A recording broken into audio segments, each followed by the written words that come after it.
Assalamualaikum. Kumaha daramang? Alhamdulillah. Dinten ieu ibu bade ngadongeng. Regepkeun nya. Judul dongengna Kuda Hade Budi. Di hiji leuweung aya maung eukeur mah geus kolot katambah gering. Ngalungsar handapeun tangkal kai bari gegerungan.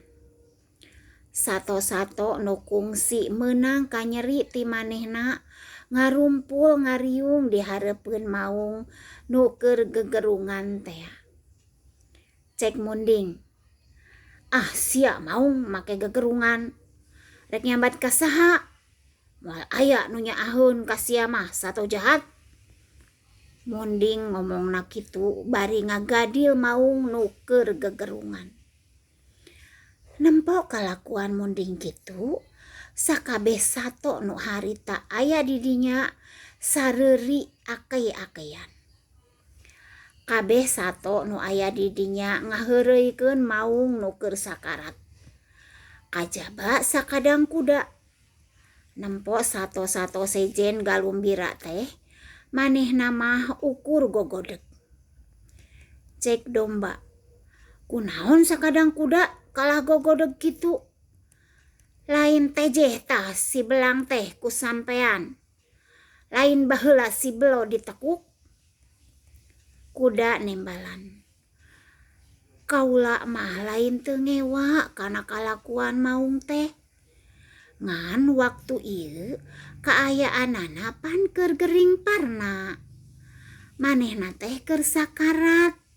Sakedeung deui oge paeh. Kuduna mah sato nu keur sakarat teh ulah diheureuikeun kitu. Meureun cek batur teh rajeun aya kawani ka anu keur sakarat.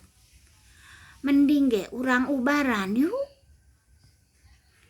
Barang ngadenge omongan kuda kitu, sakur sato nu aya di dinya jempe sarta pating laleos ka leuweung deui. Ari sakadang kuda tuluy ngubaran sakadang maung. Sakadang maung ge tungtungna mah ngarasa eraeun, tuluy menta dihampura ka sakadang kuya. Kitu dongeng ti ibu. Hatur nuhun. Assalamualaikum warahmatullahi wabarakatuh.